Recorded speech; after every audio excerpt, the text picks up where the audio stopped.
भक्तों, ओम नमः शिवाय, श्री शिवाय नमस्तुभ्यं, जय श्री महाकाल। जी हाँ भक्तों, क्या आपके भी जीवन में धन की बहुत कमी हो चुकी है? आपके जीवन में धन की इतनी तंगी हो चुकी है कि आपको समझ में नहीं आ रहा कि अब हम करें क्या? आप कमाते तो हैं लेकिन कमाने ज्यादा आपका खर्च हो जाता है। महादेव की कृपा हो नहीं रही है, माता लक्ष्मी आपके घर में प्रवेश कर नहीं रही है। तो ऐसा कौन सा उपाय करें कि आपके भी जीवन में महादेव की कृपा हो, माता लक्ष्मी की कृपा हो और आपके जीवन में जितने भी धन की कमी है वो सारी की सारी दूर हो जाए। आज इस वीडियो के माध्यम से हम आपको बताने वाले हैं करना क्या है, कैसे करना है, पूरा आपको समझाऊंगा। तो उपाय पूरा अच्छे से सुनिएगा, अच्छे से करिएगा। मैं आपको दो उपाय बताऊंगा, दोनों धन प्राप्ति का उपाय ही है।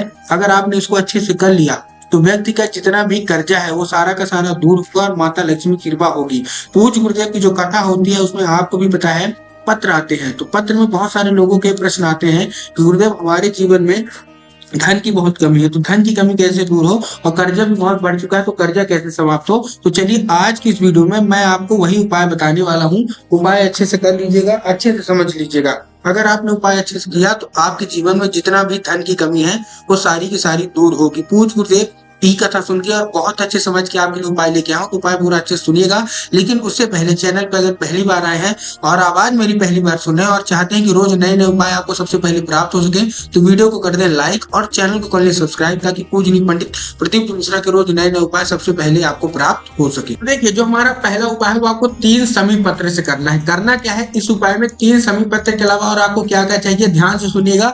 मैं 2 उपाय आपको बताने वाला हूँ, पहला धन प्राप्ति का, दूसरा कर्जा मुक्ति का। आपको करना क्या है, आपको लेना है 3 समी पत्र, 7 चने की दाल और 1 बेल पत्र। क्या क्या चाहिए, 3 समी पत्र लेना है, 7 चने की दाल लेना है और 1 बेल पत्र। देखिए, जो आप चने की दाल लेंगे तब आपको ध्यान रखना है कि चने की दाल पीली होनी चाहिए और उसके साथ साथ कहीं से खंडित नहीं होनी चाहिए। उसके साथ जो आप समी पत्र लेंगे, समी पत्र कहीं से मुरझाया हुआ नहीं होना चाहिए, इस चीज का आपको ध्यान रखना है। और उसके साथ जो आप बेल पत्र ले रहे हैं तो बेल पत्र भी कहीं से कटा फटा नहीं होना चाहिए। बहुत सारे लोग तो यहाँ तक ये भी गलती कर देते हैं, एक पत्ती को ही बेलपत्र मान लेते हैं, तो आपको ऐसा नहीं करना है। 3 पत्ती मिला के 1 बेलपत्र बनता है, तो आपको ऐसे ही लेना है बेलपत्र। कितने, केवल और केवल 1। अब आपने क्या ले लिया, 7 चने की दाल ले ली, 3 समी पत्र ले लिया, 1 बेलपत्र ले लिया।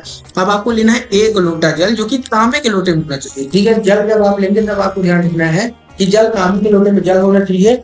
उसके साथ साथ आपका अपना घर का होना चाहिए। बहुत सारे लोग जाके मंदिर परिसर में जल ले लेते हैं, तो आपको मंदिर से जल नहीं लेना, आपको अपने घर से जल लेके जाना है। ठीक है, अब आपने ले लिया, लेने के बाद आपको क्या करना है, पहुंच जाना है शिव मंदिर। शिव मंदिर पहुंचने के बाद आपको क्या करना है, 1 लोटे में सारी सामग्री जो आपने चने की दाल, बेल पत्र, समी पत्र सब दिया है, ये आपको उसी लोटे में डाल लेना है, पहुंच जाना है शिव मंदिर। अब आपको एक मंदिर लेके, कौन सा, महादेव का बहुत ही सुंदर सा नाम है कुंदकेश्वर महादेव। तो आपको करना क्या है, कुंदकेश्वर महादेव का नाम लेके आपको क्या करना है, अर्पित कर देना है। और आपके जीवन में जो कोई भी मनोकामना हो, जो कुछ आप चाहते हैं कि हमारी ये मनोकामना पूरी हो, आपको बोल देनी है धन प्राप्ति से रिलेटेड। पूज्य गुरुदेव कहते हैं कि जिनके जीवन में धन की बहुत कमी रहती है, केवल और केवल ये उपाय करने से उनकी सारी की सारी धन की कमी समाप्त हो जाती है। ये था पहला उपाय।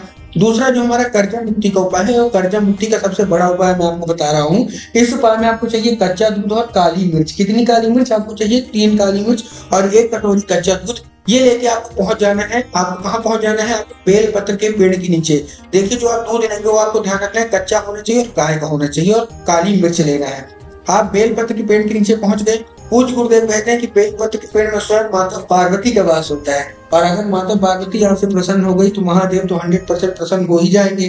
अब आपको क्या करना है, जैसे आप पहुंच गए, पहुंचने के बाद आपको क्या करना है, सिंपल सा, आपको आधा कटोरी दूध आपको बेलपत्र की पेड़ की जो जड़ वहां अर्पित कर देनी है, लेकिन आधा कटोरी ही करना है, माता पार्वती का स्मरण करके। और जो आधा कटोरी दूध बचेगा वो आपको लेके जाना है, कहाँ, वो आपको लेके जाना है आपके घर के पास जो भी शिव मंदिर हो, जो भी शिवलिंग हो, वहां अर्पित कर देना। पूज्य गुरुदेव कहते हैं कि जो कोई कच्चा दूध और काली मिर्च का ये उपाय करता है, मतलब आधा बेलपत्र के पेड़ में और आधा शिवलिंग पर अर्पित करता है, जीवन का जितना भी कर्जा रहता है मात्र 1 से 1.5 महीने के अंदर महादेव चुकता करवा देते हैं। तो उम्मीद करता हूँ आपको दोनों उपाय समझ में आ गए होंगे। उपाय अच्छे लगे हो तो कमेंट बॉक्स में हर हर महादेव अवश्य रूप से लिख दें।